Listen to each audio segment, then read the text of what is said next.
name's Frank Castillo. Welcome to another episode of To Be Frank. Let me fix my glasses. Today we have one of my favorite people from one of my favorite bands, Bayside. I don't want to ruin your last name, but on Instagram it's Chris Little Chris. I was taken, so I was like, "Why is close enough?" Hilarious. Yeah. How do you pronounce your last name? It's Guglielmo. There's two G, all right? So it's Guglielmo. It's Guglielmo. There's like a G silent. How much did that ruin your life in middle school? If I'm on the phone with anyone, insurance company, whatever, and they'll go, give me your email, I go, fuck. Because my email address is my name. It's like, oh, G-U-D, G-U-B, G. And it's like, I should have taken Natalie's last name, which is Kendall. Oh, that's such an I know, easy Chris last Kendall's name. so sick. Chris Kendall is such a sick Good. name. Yeah. No offense, mom and dad. No, I not like at my all. last name. Yeah. But, dude, yeah.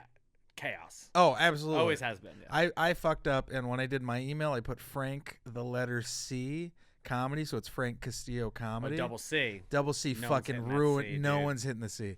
So, like, or what also, too, is, like, I'm Mexican, so when I'll be like, it's C, and they'll look at me, and they'll be like, S-I? And I'm like, you're like, no, Jesus, the letter. But it's also like, I get that. Yeah. I understand. Like, it's not your fault. Yeah. That's so funny. Welcome. Fresh off When We Were Young. Yeah, I'm cooked. I wouldn't say fresh, but yes. Yeah. I'm cooked. Yeah, no, first. Socially cooked. Well, it's got to be a big reunion for you, right? That is like, I feel like people say high school reunion and it has like a negative connotation to it. It is like our high school reunion, but in the best way. Of course. We see everyone that we toured with ever. Yeah. All in one weekend. So it's like on top of their friends who we also know. So you're just nonstop like, hey. You know, you're jumping around like crazy and it's a lot of fun, but it's exhausting. Oh, no, absolutely. It's crazy. Most of the comedy festivals I go to are like that, where it's like you're always like on, where the fun part of it is like performing, obviously, like that's the work, but then there's also the more work of like the hang and the hangout. Yeah. As a fan, it was very cool to see all the bands, but it was also so cool to see, well, one, to hang out with you guys, and then also just be like, oh my God, that's fucking everybody from fucking Motion City Soundtrack. Yeah, that's fucking crazy. And we're like, oh my God, that's fucking, wasn't it from New Found Gold? Oh my God. Yeah. Like losing my mind. Yeah, I mean, that's so, thank you, but also like that was crazy. Yeah, hell yeah. Me and Nat had a conversation at, we ate breakfast in the hotel the second morning. So we had already played Saturday, and Sunday morning we're sitting there and we're seeing all these bands that 15-year-old Chris grew up listening to, who are now our friends of ours that we've toured with them. And Natalie and I had a really nice moment. She goes, can you imagine if you told 15-year-old Chris that you'd be in this situation right now and you know that person and you've become friends with these people, what he would think? And what do you think? It was cool. I'd be like, no, that's not. Yeah. No, that's not going to happen. That's crazy. No, You know, I would have never believed it. Because why would it? Yeah, because it was too weird. It was too strange of a thing to like think of. Like, these are all the bands I like grew up listening to, and now it's like, oh, hi Chris, and I'm like, oh yeah, little 15-year-old Chris would be losing his mind. It's this weird thing of like, if like, because I think about that too when it comes to comedy, where it's like, if I were to go back in time and to tell me at 15-year-old like, this is what's gonna happen, or if I was even 15 and were to say what happened out loud, it would be thought as crazy. You know what I mean? You'd be like, oh no, when I grow up, I'm gonna do this, and this, and then we're like, oh, look at that guy's an asshole. You know what I mean? Yeah, like, what are you talking about? My one goal growing up musically, like the only thing that stuck out in my mind growing up was like, I was like, one day I'll play Warped Tour. Mm-hmm. You know, that was it. Like, that was really I knew I wanted to play drums, but that was kind of the only thing I remember when I was younger. It's like, dude, we played that 5 times, or I don't know, twice. I don't even know. But, and then everything on top of it. So like all that extra stuff, yeah, you tell 15-year-old Chris that, and it would be like unbelievable. Yeah, we're like, oh, your dream? That's just the beginning. Yeah, right, exactly. Yeah, so yeah. it was that show When We Were Young, was funny. It felt like kind of. I said it in an interview we did there. It felt like the exclamation point on like an era, and not that it was ending an era, but like the time we got to play at, it was like 6 o'clock. It was at sunset, which is such an ideal time slot, and like the crowd was huge and the lights were sick. And I even saw it on Nick's face while we were playing. Like, I've never seen Nick smile like that. Like, I was like, holy shit, man. Like, this is really fucking special what's happening right now. So just like that whole weekend of seeing friends and being with close friends, you guys were there. It's like, it was really a very high. So now I'm shot. I'm just, I'm destroyed absolutely, now. I'm absolutely. destroyed. It was a high. Yeah. Well, as a fan, it felt great to like run around and see everyone in your shirts, or to like walk around and hear someone be like, "Oh, we got to go run over to fuck Bayside's playing." And I'm like, "Oh, that feels cool." Yeah. Because it also feels good to be like, I'm such a big Bayside fan, Yeah. and then also to see other people who are also big Bayside fans. It's like the Bumblebee in that one music video. Blind Melon song, you know what I mean? The bumblebees dancing at the end, and then sees all the other bumblebees, and then it's, and they start hanging out, and it's like, oh yeah, you found your tribe, your community, right? your community of people. It's cool. And it felt cool to see. I don't know, it just felt cool. It was just like a real great weekend. I mean, it should be called When My Knees Were Young, because oh my god, 15,000 steps I think was like average. That's like when I go to New York to on a trip to Manhattan, and you're like just taking the subway everywhere and walking. It's 15,000 steps. Plus, dude, like, just being in Vegas, you know? What hotel were you at? Were you at our hotel? Were we at the same hotel? My wife was smart. She got something off the strip. So we went to the New Orleans, which was nice enough to where, like, we just wake up, jump over to the festival, and then jump back. Because before and after getting to the festival grounds, crazy. Yeah. Insane. Did you take Ubers? Yeah, we Ubers. It was easy. And it was okay. Oh, good. Yeah. Okay, I thought it was going to be every Uber we got in for anything, I asked the driver. I'm the shotgun guy. I'm like, has it been crazy this weekend? Yeah. And I'm like, small talk guy. I'm like, yo, it's only gonna get worse, dude. Yeah. He's like, thanks. Yeah, just giving him a heads up. Yeah, I'm like, it's only gonna get worse, dude. Oh, that's so fun. Yeah, it was a good weekend though. It was cool. It was just really, it's a lot, and I feel like it's coming off like I'm saying that in the negative way. It's not. No. It's just a lot of energy coming out of the body. Yeah. It gets replenished a little bit, but a lot of it's coming out. Well, also, I don't want to be like, what it takes to put on a good show as any kind of like artist or performer, especially when I've gone out with like all these big guys and stuff, and you see it, it's kind of like that across the board, where it's like, you are giving a show, you're giving energy, and it gets draining. And it's like, you guys only have to do one show, right? Have you ever had to do two shows back to back? Like one, never, you never. Not in like a day, you mean? Like two shows in a day? I mean, like a few times a radio show in the morning, and then, but like maybe that's happened 3 times. Yeah. So it's like when you do stand up, it's like, if you got to do like an hour, then you got to go back and do another hour. Yeah. Especially if you feature 30 minutes, like it's a little bit, the higher up you go, it gets tougher. But like I've gone in between sets and just had to like lay down and just go to sleep because you're just so like, drained. Yeah. Do you get, because I know it is similar, right? It's like before you have your set, during the day, let's say you wake up and you have your first thing at 9 o'clock. What's your headspace like from wake up to 9 o'clock? Are you normal, Frank, or are you like, I got my shit tonight. I gotta do my XYZ, or I gotta be this, that. Do you have like your thing? My wife knows that like it depends, because like when I'm home and it's like spots around town, me and my wife usually try to like not have a bunch of stuff during the day, because I usually try to like. Because it's like that's the work for me, so it's like you don't want to like front load too much stuff. You know what I mean? Like I don't want to like do a podcast and then do a bunch of spots, or I don't want to like go out and do a bunch of errands and then also have all this other stuff I have to do, because it's like it's draining, right? Yeah. Regular club spots, it's usually easy. I'm Frank all day. I know what I have to work on, especially Austin.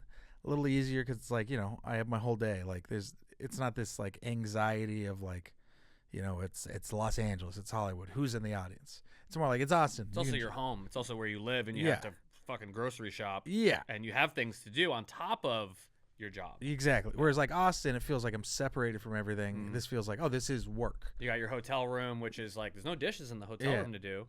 Yeah, it's not mine. You're chilling. Yeah.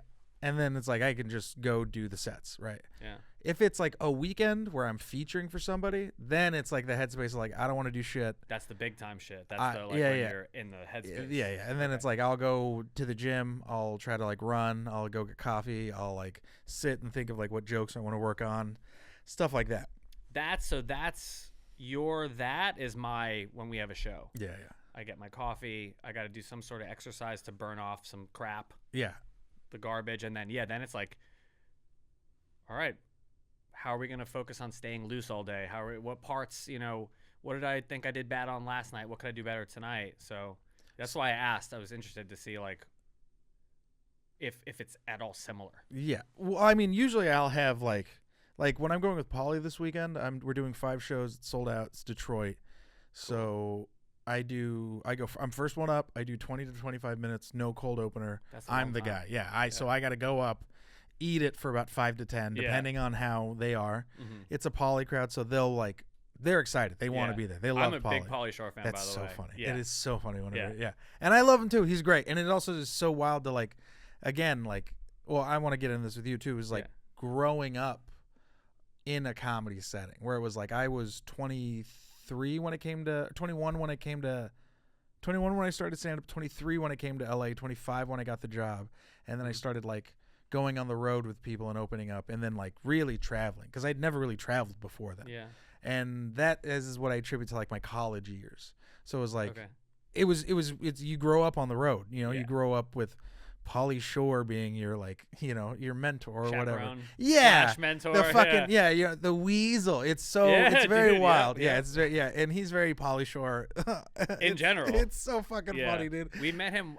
Did Jack ever tell you? Yeah, he did. Cool. We don't need to get into it. Cool. I'm glad he funny. told you. I'm glad he told you. He told me that story. I could not stop laughing because I also have been on the other side of being the guy that's like, Polly's like, we're gonna go hang out with these people, and I'm like, all right. And then we show up, and then we're on a boat in the middle of the lake, and we're just like, oh, how are we gonna get off this boat? Yeah, fucking be like, I do not want to swim to shore, but I might right now. It's so funny. But I mean, you also got to grow up on the road too, right? Because you've been playing music since you were what, like 17? Yeah, pretty much. Yeah, that's why I'm such a emotionally stunted human being. That's so funny. I mean, how do you? And this is a question for all the music people that do travel. It's like, how do you develop stability in the most unstable environment? That's so funny because it's like Hannah always makes fun of me for this because it's like I grew up already in such an unstable environment that it's like life on the road is so like easy for me. Right. It doesn't. Right. So like, and it's funny you bring that up because this was the big not argument. This is the big like discussion we had because I didn't realize that this was like scary for her on her end, which was like when everyone made the move to Austin, the first wave I was like, oh, we should do that, we should move, and then she was like, no, what do you mean? She immediately burst out into tears and was like, are you gonna leave me? Like, what is this? Like, is this gonna be the thing that ruins our relationship? Are you gonna leave me because you want to go do stand up in Austin? I was like, you're like, no, I'm just doing the thing. I'm doing the thing I do. Yeah, it's just the thing. Yeah, I was like, no, if we're gonna go do, if I want to get better at stand up, you know what I mean? There's opportunity there. Yeah. I make more money. I come home. Like in my head, it was like, uprooting our whole lives for something. Yeah, what's that? It's nothing. Yeah, it's nothing. Yeah. Yeah. Mm-hmm. And she's just like, no, that's. And then she had to like sit me down and be like, dog, she's like, it's easy for you to just get up and leave because she's like, you never really had a home. Right. And then I was like, oh yeah, that's not like I healthy. I can see why this is. Yeah. I see what you mean now. Yeah. I was like, oh, I get why that is terrifying to you. Yeah. Natalie's has had a similar response to me saying this. Hey, whenever you want to move the fuck out of this country, I'm ready. That's so funny. I'm good. We can go to France, wherever you want to go. I know it's not easy to do, but I was like, I'm willing to do whatever it takes. Whenever you're ready, let me know. And I remind her every once in a while that I go, hey, zero attachment, right? I'm good. Whenever you want to go, let me know. And she's more in touch with reality and is, well, dude, we have dogs. And I'm like, yeah, you're right. And then like, you're like, all right. We start going down the list, and I slowly walk away from that ledge. But yeah, same thing. No problem, dude. No problem. Pick me up, shoot me out of a cannon, land somewhere else, and I'll be fine. Yeah. Same with travel. Like whenever we go anywhere, before we travel, she's like, do you have this? Do you have this? Are you good? This? And I'm like, I could have nothing and I'm good. I could always get something elsewhere. And I think I could always get what I need while I'm gone. I'm not going to Mars. We could always, there's a CVS. Sure. Yeah. Yeah. So I think that environment taught me to be stable in an unstable environment, but in a stable, normal environment, like being home right now for 3 months it's crazy. More difficult. Yeah. It's more chaotic to me. Yeah. Than to be gone. No, 100%. It's weird where I feel that way about Austin, where it's like when I go to Austin, I can do 4 spots, 5 spots a night, right? Mm-hmm. So when you get that like feeling of like when I went and did 3 weeks, when I was there for 3 weeks and I did 30 spots, that was like, I was like, oh my God, I fucking felt like, I felt insane. Yeah. It felt so great creatively. Yeah. But then you miss home. And then you go home and you get to appreciate being home. But after like a month or a couple weeks, I'm like, I get the itch where it's like, I got to get out. I got to go. But then thank God I have a woman who's like, yeah, go do your thing, then just come back. Yeah. Like as long as you come back, it's fine. It's all good. Yeah. Yeah. That exactly what you just said. You come home and and does it take you? This is something I discussed with my therapist this week. Shout out Dr. H. She goes, every time you come home from tour, you have this, you talk, takes you about a week to 2 weeks to get back to like baseline. And I go, oh yeah, for sure. And it's the same thing going on tour. Like when we go on tour or whatever, we have rehearsal 3-4 days, and then you have all the nerves up to the first show. Then the second that first show starts, you're back to tour person. 100%. Or comedy. Yeah. But that transition, I feel like, is different coming home. The transition coming home is so much more drawn out and slower. Yeah. And I like for example, like we got home from when we were young was 2 weeks ago. Not last weekend, the weekend before, right? 2 weeks ago. I feel okay today. Yeah. It's been 2 weeks. Well, it's also like it's hard to. I always think of it like Harry Potter. You know what I mean? Where it's like sometimes you feel like you're the boy under the cupboard, and then on summers you get to go live the craziest life you've ever lived. Yeah, right. That's like it's pretty so good. It's pretty good. Yeah. Or it's hard to. I always think of like Elton John's Rocket Man. That's like the song that I always think of because it's like at home you're just a regular guy, and then everywhere else you're a fucking astronaut. Yeah. Because it's like it's hard to like go to Austin, do spots at the mothership, and then do spots everywhere, and everyone's like, oh my God, it's so great you're here. Like, yeah, it's like it's all that you're just getting so much endorphins, right? You're getting so many people being like fucking sick, right? Yeah. You're living this thing. Yeah. And then you go home and you get to just be like a regular person. And it's weird because you're like, yeah, it's unsettling. Your pets don't fucking give a shit what you do. Yeah. But even then, even what I do isn't huge, but it's very niche in what it's potent. Yes. It's potent. When you go, it's like, I always tell people, like, it's not about, like, because you see, like, dude, there are plenty of bands that are way bigger than us, but it's like, it's still very potent.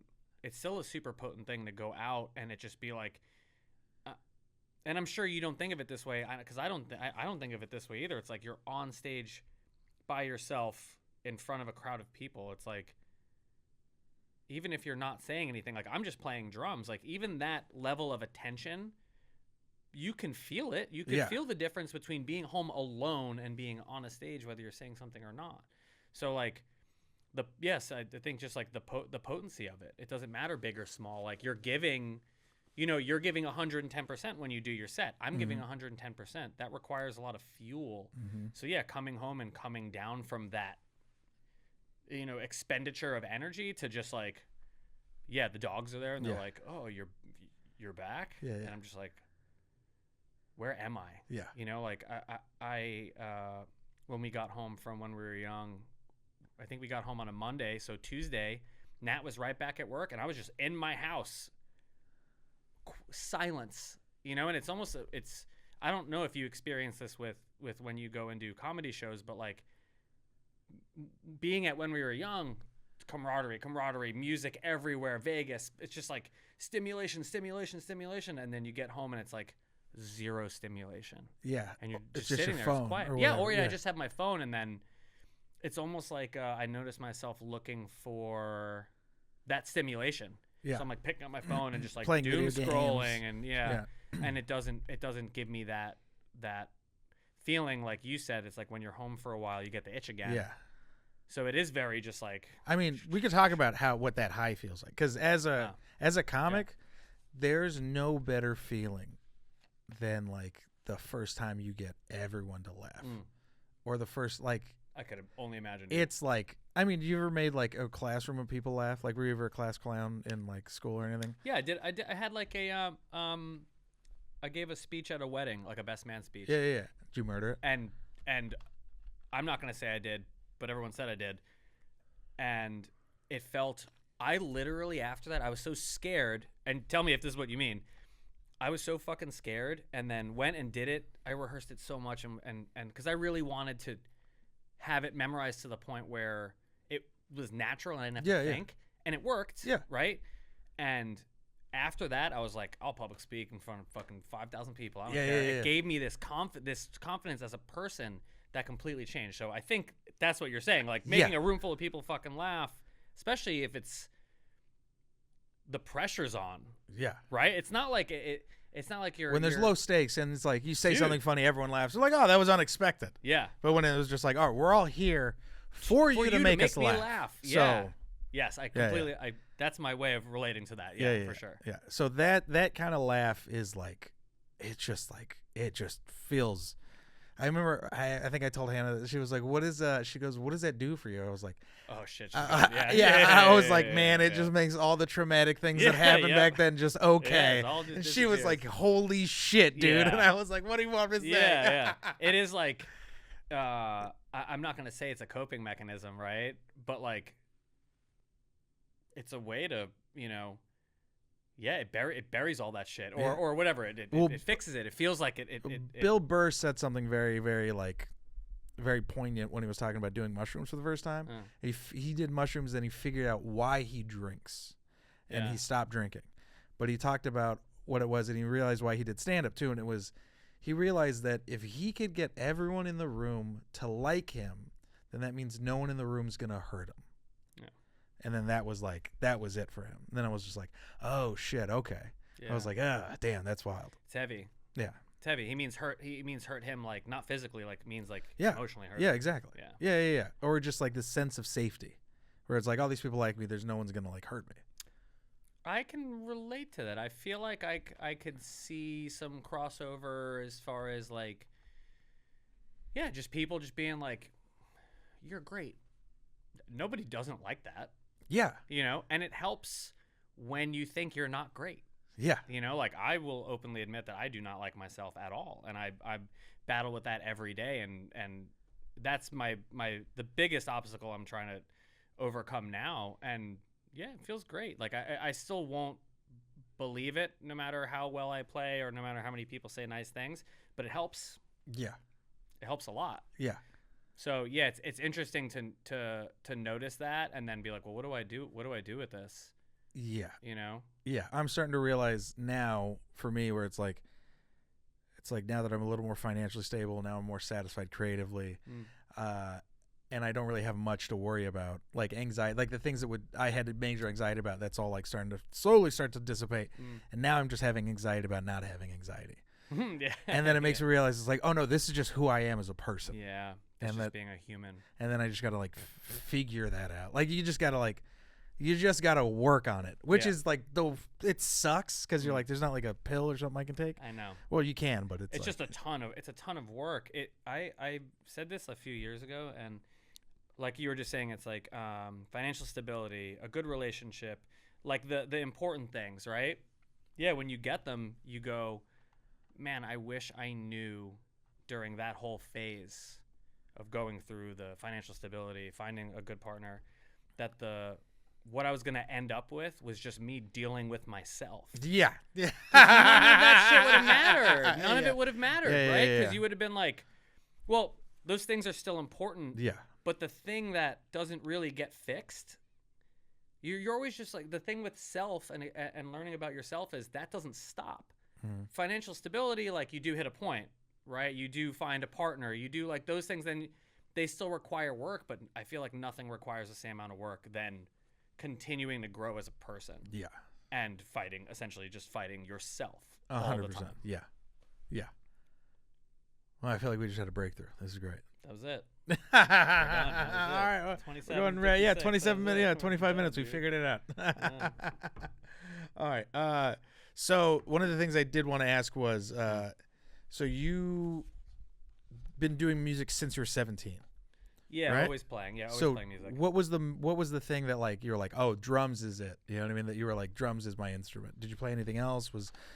Yeah, I played guitar. Did I play guitar before drums? I feel like my dad had an acoustic guitar. He had two. He had a 12-string and a 6-string, and they were always around. And I remember playing them when I was younger and always wanting an electric guitar. But I remember someone in like elementary school having like a pair of drumsticks and a drum pad when like music started to be a thing where we were, able to explore, maybe like 3rd or 4th grade. And I ended up going to a friend's birthday party, and he had a drum set there. And I remember just sitting on it and just playing it. And I was like, oh, I kind of like understand that. It felt when I sat at it, I remember, I was young. I don't even know how old I was, but I remember sitting at it and being like, remembering how familiar it felt immediately. And that was the first time I touched like a drum set. But I had always been very interested in music and always like listening to music that like my parents would give me. But I could clearly remember being at Brian O'Connor's house for his whatever birthday party. I think we went and saw Starship Troopers. Like the adults took us to see Starship Troopers. Nice. And it fucked me up. You fell in love with Dez, then she died. That movie, now when I watch it, I go, oh yeah, this is a stupid movie. When I was a kid, I was like, this is horrifying. Oh yeah. Well, it's like super. It's a whole commentary about military propaganda and stuff. That's a whole yeah. We can get into that too. Yeah. But that was the same day I played drums for the first time, and yeah, I don't know, it was just a very familiar thing. And then I had a music teacher, Miss Dragovich, who I am assuming saw something in me, and because she always was pushing me to do more things with music, and she was always letting me say that I had music lessons so I didn't have to go to class, and I would just go sit and hang out with her.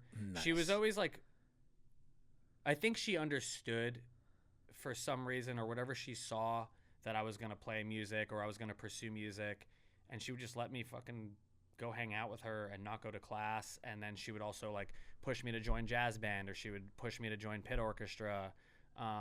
She ended up getting like a new drum set for the school, like when I was her student. So I feel like there were a lot of things that she gave me a lot of confidence as like a younger kid, and a really safe space to go and hang out, because high school sucks for everyone, right? Absolutely. So I think having a teacher also that really saw me for who I was and kind of just let me do my own thing creatively, I think helped a lot with music. And then having, friends who also like music and skateboarding and riding bikes in the woods together, having 3 really close friends that all played different instruments, so we all just played music all the time. And that was all before 17. That was all before I started really like playing shows. Yeah. I think that was probably when the switch happened. What was your first show? I don't know. There was a venue in Belmore in Long Island called Ground Zero. It might have been at Ground Zero, or it might have been like a high school variety show. Nice. Which was like sick back then. Like I remember seeing our friends, like the older kids, play in the high school variety show like when we were in middle school, and I was like, this is sick. So sick. Yeah. There was a band called Blood Lots of Blood. And it was like all the metal kids, and I was like, yo, this is so sick. Then there was like a punk band, and they were all like legit, like dressed like street punk, and I was like, this is the coolest shit, man. So probably the high school variety show. That's sick. Yeah, insane. Did you ever play any house shows or anything? Oh yeah, for sure. Whoa. Yeah. Definitely house shows. So many good memories of house shows. Wow, holy shit. You even just saying that, I totally forgot that was a thing. So yeah, dude, people's basements and shit. So that sometimes in comedy people do comedy shows in people's like living rooms or basements. Oh, really? Cool. Which is like really fun and dumb, but it's also like it's a lot of like everyone's friends. It's very but intimate, man. Yeah, it's sick. But whenever I see videos of like basement shows, I'm like, that's fucking so sick. Dude, I just thought of one of the first times I played out of state. Mm-hmm. Right? Because that was like a big thing. Like, yeah, you played shows where you lived, but then like playing out of state was like, dude, we'd play out of state 3 hours away. You're like, this is crazy. This is it. On like a school night too. Yeah, like, at school the next day, we'd go up to like Binghamton and we'd play the college up there. But there was one band I was in. We used to go play in Falmouth, which is in Massachusetts.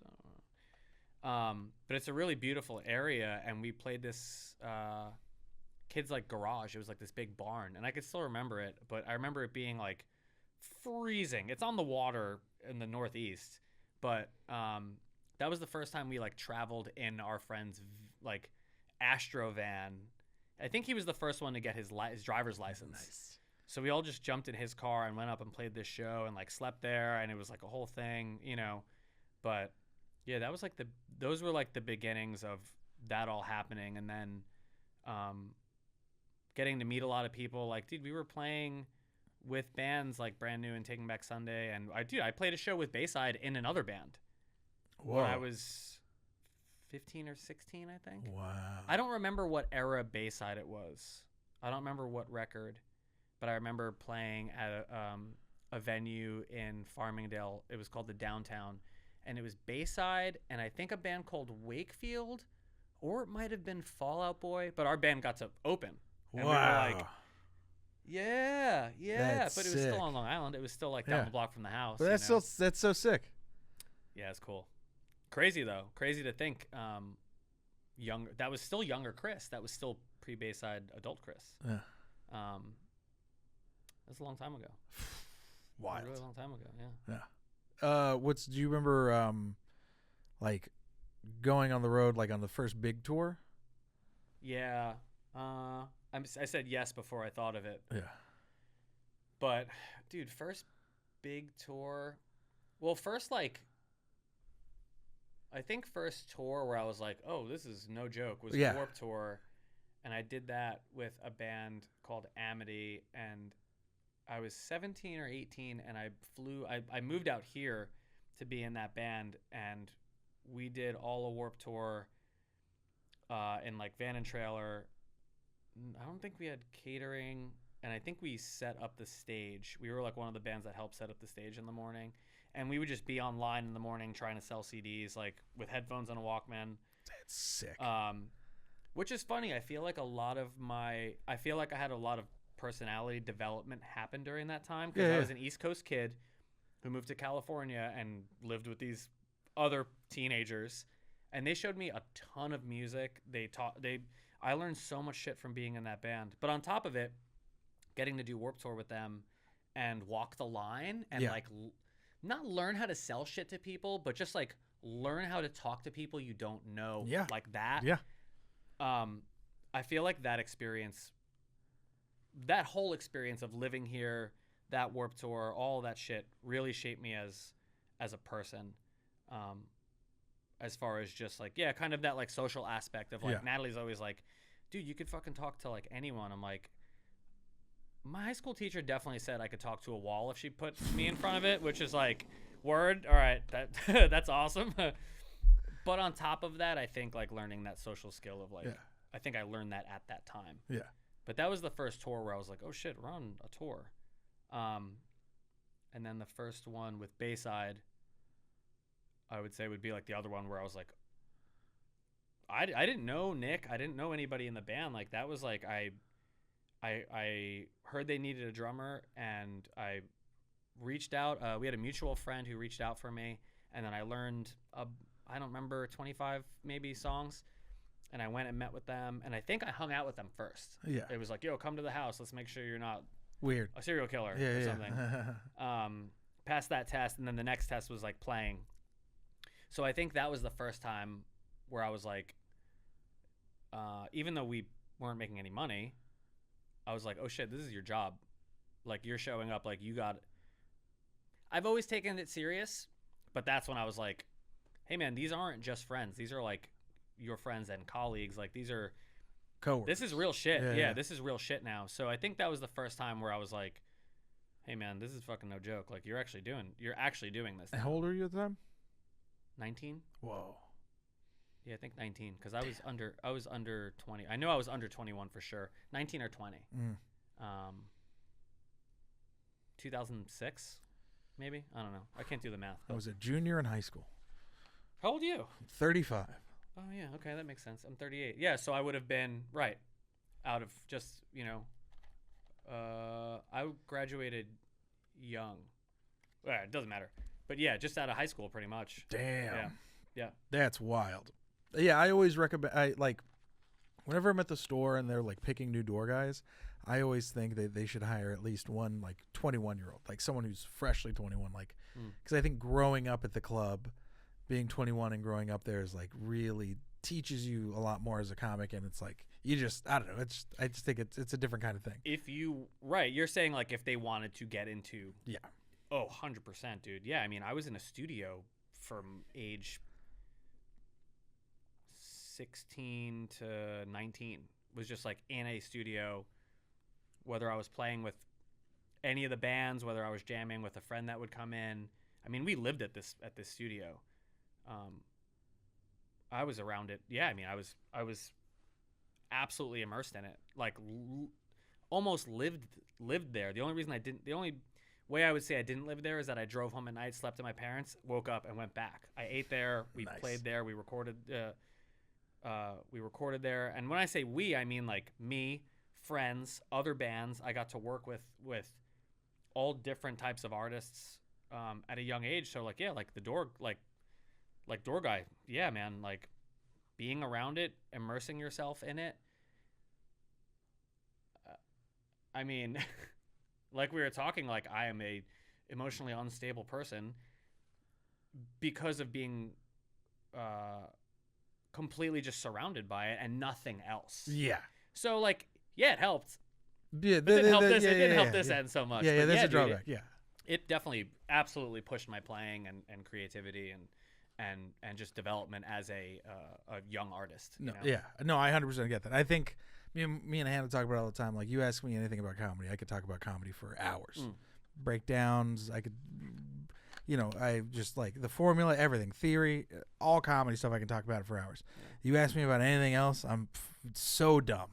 Dude. I'm like, I feel like SpongeBob when he learns about fine dining. You know? And so you ask me my name, I'm like, I don't know. Yeah, it's funny though when you recognize that and you look at it as like, oh wow, I look how well I know my craft, and then you also go, and I know nothing else, and or I have a harder time with other things, you know. Yeah, there's nothing wrong with that. All right, we'll start up top. What's your philosophy on life? Ugh. I think like, oh god, it's solid. Ugh. I mean, I'm not gonna overcomplicate it. I think it's like, I think we kind of like we're touching on it. It's like I always just want to be a better version of myself for myself and for the people around me. I think it's just like always having a growth mindset. That's it. Like I question things I do. I make mistakes. I learn from them. I move forward. It's just, I think, just forward momentum. Like, always be growing as a person, for myself and for everyone else. Nice. Fairly simple answer. Yeah. Actually. No, that's it's. I like that. It's very clean. It's very nice, simple, clean. Easy. I was listening to a rap song and it fucked me up. Oh. There was a. I think it's called "Arrow of God." I can't remember who raps it, but they have an audio excerpt of two guys having a conversation. I think they're two philosophers, but they're talking about life, but they talk about reality, and they're saying how reality isn't what we think it is in a sense of like, or my bad, eternity isn't in a sense of like time, whereas like eternity is like now. Eternity is like life in a sense of like the before and the after. We don't know what like we have no recollection, right? All we know is existing. So it's like eternity is that. Eternity is this moment in life. Everything is one thing. Yeah, and I was just like, I heard that and I was so stoned when I heard that, but I was like, oh fuck. Man, yeah, so it's like, so it's like this concept of like this is in a way heaven, or like this is the reward. This is all. This us getting to live this moment, getting to live this life, even though it is limited in a sense. In our experience, it is eternity because it is so long. Yeah. Right? Well, it's all we know. It's all we know, so it is everything. Yeah. That's really heavy. Yeah. Send me that song. I want to hear that. Yeah, I'll send it to you. But I was is it the excerpt that's over the song? Like you said, it's two people it's talking? two guys rapping, and the end of the song is just the conversation. So it's just the end of the song is just the conversation they threw in. I'm like, what the fuck? Oh, cool. So it's like a sick rap. Yeah, Arrow God by Cyne, Cyne. I also I can't stop listening to this cover of Linger by Royal Otis. It was up on your shit? What? Yeah. When you opened it, yeah. Yeah, I can't stop. Hannah's like, "Can you stop playing Linger?" And I was like, "I can't. I don't know why. I can't." Do you do that? Do you like bury songs? Do you just there's listen until you're like, I can't listen to it anymore? Yeah, because I have to. Otherwise, I will just continuously listen to it. But like all my liked songs, it's just literally like Hannah will be like, "I hate it," because you listen to the same like 3 songs so much until you get tired of them. Well, it's because you connect to them. Yeah. And that's sometimes it's an album, which is nice. Then you burn the album out. But dude, if it's a song, repeat, because it feels good. Yeah, it does. It feels good. Yeah. All right.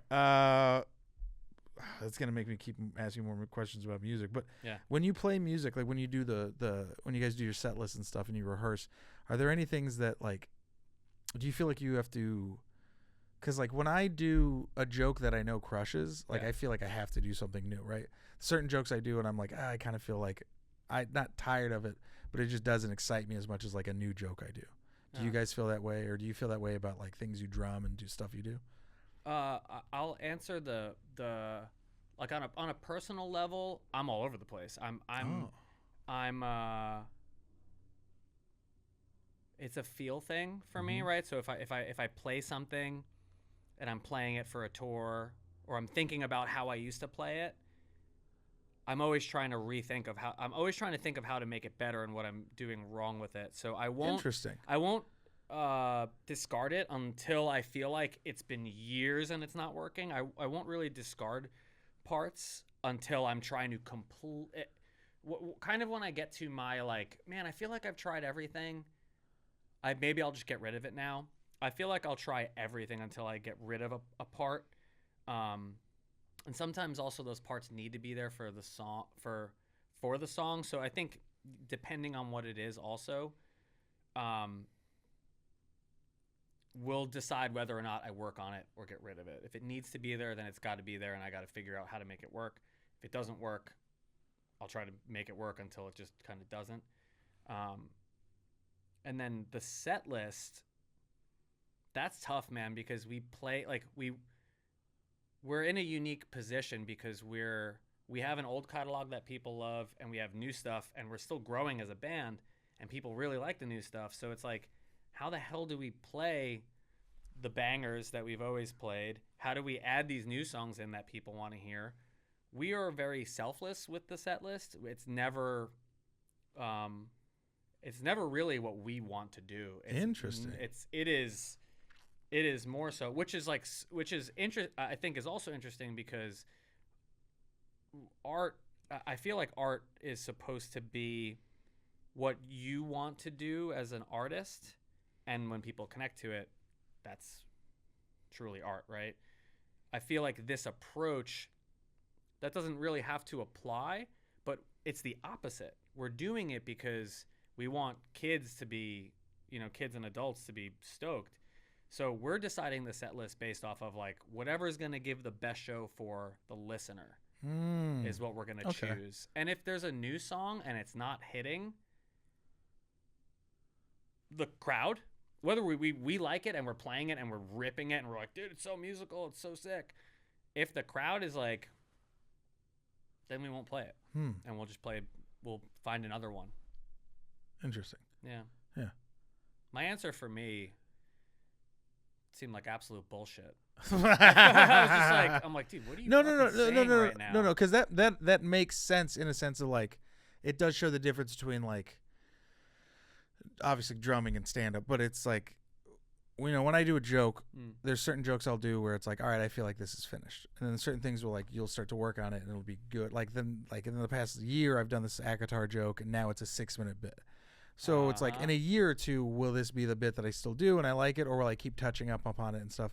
There's certain bits that I just stop doing because I'm working on new things, and then sometimes I'll touch back on something, and then I'll be like, oh, I have a new angle, or oh, I have something new, or just the level that I'm at is different from the level I was at when I wrote the joke originally. So what you just said, that's what I meant to say. Oh, okay, cool. 100%. All right, cool, yes, cool. That's great. Yeah. Right. You're taking something that you see has value, and then you're like elongating it, like you said, like your 6-minute one. But then you're also going, maybe that won't exist in a few years. Right. So it's wherever you're at like as a drummer, as a comedian, wherever you're at, you're meeting yourself with where you are at the time. Yeah, that's good. Yeah, yeah. Good answer. Oh, sick. I like dude. your answer better. Hell than mine. yeah, hell yeah, dude.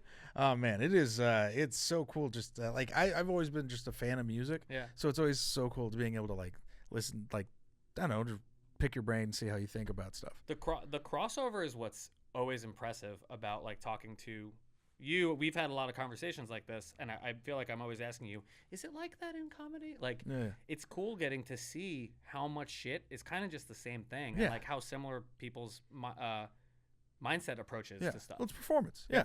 All right. What's something that's inside baseball for like drummers that like maybe someone listening would be like, oh God, finally someone said it. Inside what? Inside baseball. So it's like inside baseball in the sense of like drummer terminology or I've like never heard that term before. inside baseball. Yeah, I've never heard that term. Really? Oh, okay. So it's like whenever I talk about like when I say the store or like I'm talking about like the hierarchy of like the Comedy Store or like the door guy stuff or like how the list works or just like the finer fundamentals of stand up. It's kind of like inside baseball, which is like when you start to go in like a deeper delve of whatever the subject is that you like or something. So it's like something that maybe like the layman night like someone wouldn't have heard. Like, a person heard who's of not in knows. Yeah. I think a really funny term. I always like terms, and this is like when you said it, I went, oh yeah. I love hearing business terms. Like, I don't know what you would have. I'll give you an example, and then you give me one. So it would be like, for drums, if you were to put monitors, like we need to be able to hear ourselves on stage. So you either have monitors, speakers blasting at you, or you have in-ears. If you have a monitor on each side of you, which a lot of people don't do, people call it Texas headphones. So if you think of it just like giant monitors. So that's not really something that's groundbreaking. No, but that's Texas headphones. I is love like, that shit. Though. So why is it called Texas headphones? Just because it's like you have your headphones. But it's like, well, everything's bigger in Texas, so it's like you have two giant speakers on each side of you. And people are like, send me up Texas headphones. Was it like a Texas band that was like famous for doing it or something? Dude, it was just it was just like a monitor guy working at a venue. Yeah. Lingo. Oh, I'm okay. like, the Texas, fuck me, the Texas headphones, stuff like that. Yeah, any like business, what do you have like for like? So when I went on the Headbangers boat tour, they were like, "What's your They sent me this because I had to do. They were like, "What is your stage setup? What's your front of house? What's your back of house? What's like so they sent me so many terms.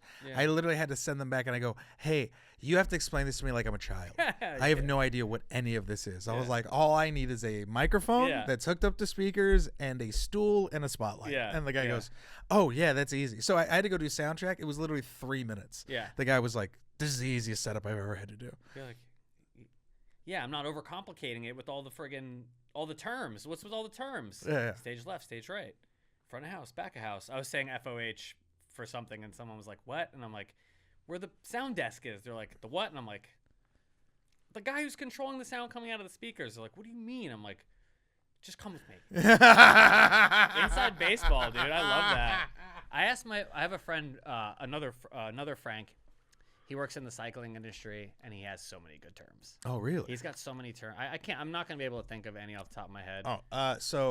My favorite, the terms are my favorite. So I was talking to Uncle Laser. He used to work on an oil rig. He told me one of his terms, and I asked him what like groupies that fuck oil rig workers, and they call them rig nickels. Wow. Yeah, because they're, dude, it made me laugh so hard. Anything like that. Give me the inside on. I'm so interested in all the deep inside shit, man. They call them chuckle fuckers, which are just chicks who fuck comics. So chicks, chicks who specifically go to comedy clubs, try to sleep with a comedian. It's very, very funny. Chuckle fucker. That's an across the board. That's like you'll hear that in Austin. You'll hear that in all across. Cool, chuckle fuckers. Cool. That's a industry standard industry term. Standard, industry standard, dude. Yeah, that's pretty good. And we also call them. In comedy, when you're doing festivals and stuff, like when you're a guy kind of like when you're not a headliner, when you're like one of the younger guys trying to come up, you can do festivals and stuff, and that's where like the industry will push for you to get selected. Some agents will bug like whoever's booking the festival, will be like, come on, blah blah, like I'll if you put this guy in, I'll get my headliner who's, a little more established to do your festival at like a cheaper rate or whatever. So it's a lot of like whining and dining deals like that when it comes to comedy. So a lot of us call certain comics industry darlings. Where it's kind of like, it's like, like the industry loves them, where they'll be like, this person crushed it this festival, or like I saw them on the East Side on this show, and it's like, it's not necessarily a club show, so it's like very much like, it's like a safe show, you know what I mean? Like everyone's very supportive, right? So it's like, but when you go to a club and it's tourists and it's people who aren't there to see you, that's where it's like, that's real. It's like, dude, tough. That's game on. Industry darlings. So I've seen a lot of industry darlings like bomb at the store, or because of setting. Or like get off early when they're supposed to do a full 15 and they get off at 10 and they full 5 minutes still up, and you're like, brutal, man. Whoa, that's brutal. Gen Pop. Have you ever heard Gen Pop? As is a way to describe like regular people, general population. Yeah. I feel like that's a civilians a is something. One. Yeah. Civilians. That's a little more. I feel like that one's more degrading. Yeah, that's so derogatory. It's not even derogatory towards the people that are civilians. It feels like it's making what you do seem way cool. Like it's like, exactly. All right, dog, we're not fighting in a war. You know what I mean? Now I'm like trying to think of a bunch, and I really don't have any. It's a shame. I'm sure I'll remember after the fact, though. That's so funny. All right. What's something you did as a teen / kid that still haunts you that's like cringy? I'll give you a good one. I feel like Jack might have told you the story, or someone might have told you. I wasn't a teenager, but it's close enough because it's cringy as fuck. It was right when Superbad had come out, and Michael Cera was doing Arrested Development at the time, right? Yeah, he was doing that, and then Superbad came out, and the Superbad cast was on Warped Tour, and it was before the movie came out, and they all were like, they came out on Warped Tour, and we did a bunch of promo shit with them. I think Jonah Hill introduced us on stage or some shit, but either way, we were hanging out with them throughout the day, and Michael Cera was on the bus, and one of our friends was like, "Oh, dude, Arrested Development." I was like, "Yo, I'm like, they're the nicest guys. Like, come up and like, come say hi to them. Like, if you want to meet them." And I was like, our friend came up on the bus, and I was like, "Hey, so and so, this is George Michael," and I introduced him as George Michael, and not Michael Cera. Which, hey, double Michael. So at the moment. By the way, very funny. Were you able to play it off as a joke or no? No, I straight up was like, "Oh shit, dude." I was like, "My bad." like just dealt with it. Oh, dude. I'm also really bad with like actors. No, absolutely. I heard a term for that recently, actually, when you're not good with fucking. By the way, George Michael and Michael Cera, very, very similar.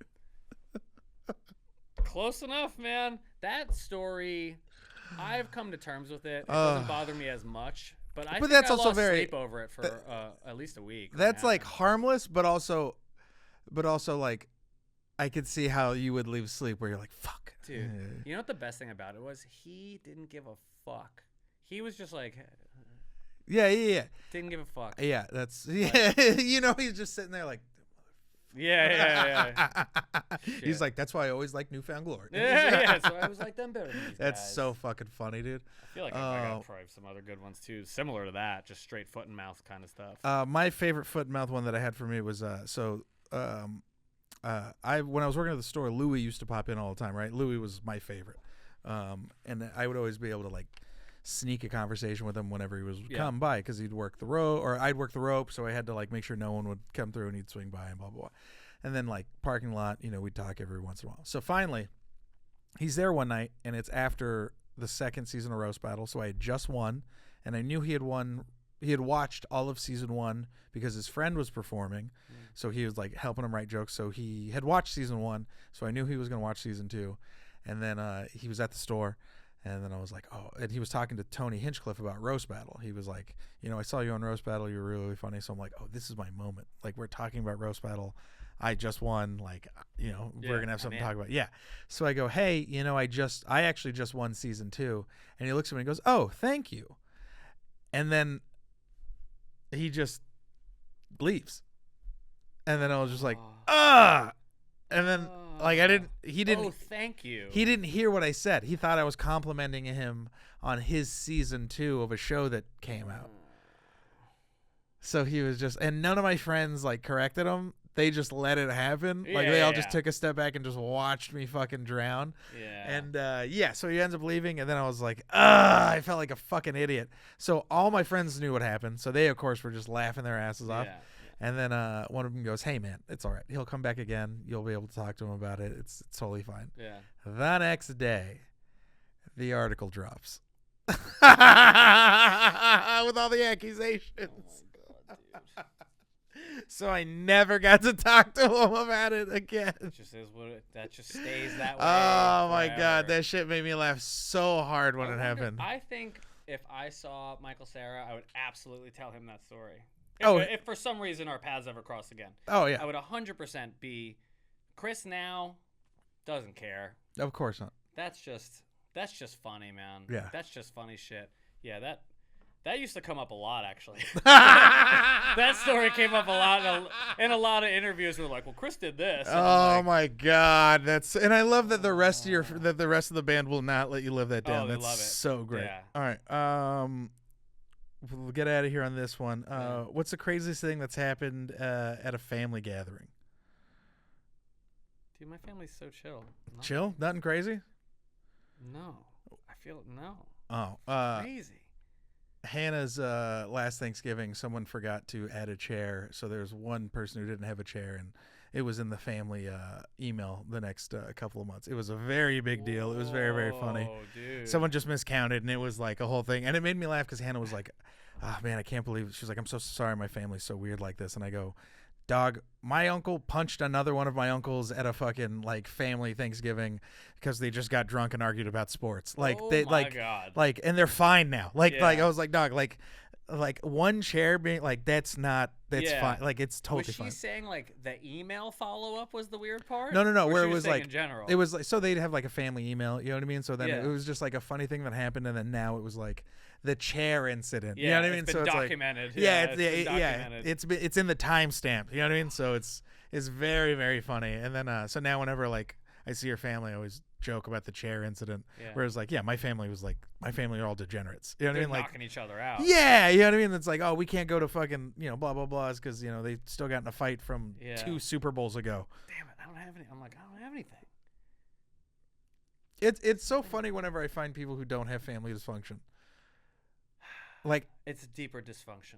yeah. It's just deep. It's just a deeper one. yeah. It's just deeper than It's never surfaced really. Yeah. I told Hannah, it was like the day that I found out that Hannah's never been hit by her parents blew my mind. I was like, what do you mean they've never hit? She was like, how many times did your parents hit you? And I was like, once a day. I was like, a lot. Yeah. She was like, what do you mean? I was like, wooden spoon, I was like, a all the belt, time. My belt, not my belt. I was like, I was raised by single parents in their young 20s. Yeah. They didn't, Yeah. She was like, no, my parents never hit us. And I was like, that's crazy to me. Yeah. I remember coming home late one day. Like my mom thought I was dead.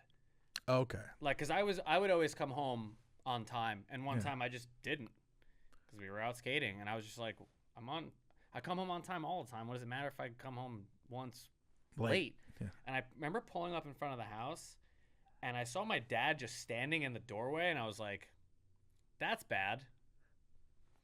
And he comes out and he goes, dude, your mom's out like literally at like the police station looking for you. So you might just want to like come inside because she's going to kill you when she gets home. And I remember like just sitting in the kitchen waiting. And I had, for some reason, my belt was sitting out. And she came in and I just heard the door. And my dad didn't say anything. And she just came full speed at me, wielding the belt like a set of nunchucks. And that was that. She thought I was dead, like rightfully so. Like, absolutely. She definitely was like calling police precincts and like I was hours. Was that the first time you ever seen her like scared and upset like that? I think that's the most upset I've ever seen her. Yeah. Yes, and rightfully so. Yeah. She loves us very much. Yeah, she was. Yeah, that was definitely the most upset. I've only seen her that upset one other time. And yeah, oh god, it's a terrible feeling. Yeah, there was only one time I'm I've ever seen my dad that upset, and that was when like It was something super innocuous too. It wasn't anything crazy. We were just like at a Target, and then I was just like, "Oh, I'm gonna go like check this out." And then I just was in an aisle looking for something. We just lost each other in Target. Oh, and how like, old are you? Like I was kid? like maybe like 12. I was not Yeah. even like a young kid. I was like I don't know, all my like we just didn't see each other. Mm. So like I was like looking around, I didn't see him. So then I went to the car, I didn't see him. Then I just like chilled by the car, and then he eventually found me, and he like how distraught he was. Yeah. And how upset he was. Yeah, He fucking kidnapped. he was like screaming at me, and I was like, dude, what? And I didn't understand. That's smart. You went to the car? You Yeah. started that on your own? Yeah, of really course. smart. I was, we're just going to the car. We drove here together. Like, Yeah. what, he's not gonna leave. But yeah, and then that's when I realized, I was like, oh, this was like, you really thought I was gone. Yeah. Like you really. And then he was so angry. He was like in tears and stuff. And then like I could tell he got like more angry because he was like embarrassed. But I was just like, no, it was like, It's all good, man. yeah, I'm here. yeah, it was like I'm totally here. fine. But I was also just like, oh shit, like that made me feel bad because I was like, I don't want to, I never want to like, I don't want to be the cause of that. Yeah. Now we're unpacking it all. Yeah, where it's also Now like, yeah. Now we're getting to the. Yeah. Now we're getting to the good shit, dude.